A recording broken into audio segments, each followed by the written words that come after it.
আমি ইলিশ মাছ রান্না করছি। ইলিশ মাছের মধ্যে একটু নুন মাখিয়ে দিলাম, হলুদ মাখাবো। ইলিশ মাছের মধ্যে দেখে নাও, হলুদ দিলাম, সর্ষে পেস্ট দেবো, সর্ষে দিলাম, সর্ষের পেস্ট দিয়ে ভালো করে মাখিয়ে নেব।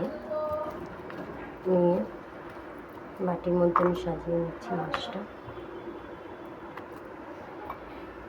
আমি সাজিয়ে নিলাম, দেখে নাও মাছটা আমি কীভাবে সাজিয়েছি।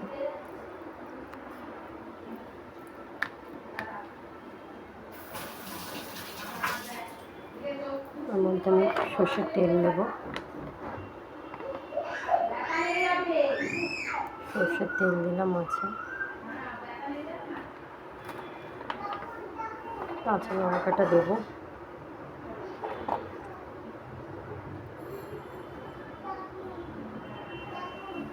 কাঁচা লঙ্কা দিয়েছি।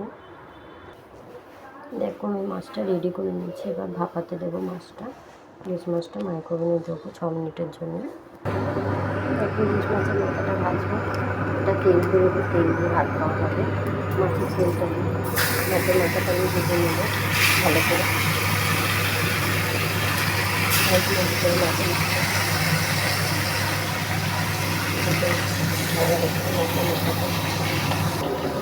আমার ইলিশ মাছ ভাপাটা রেডি।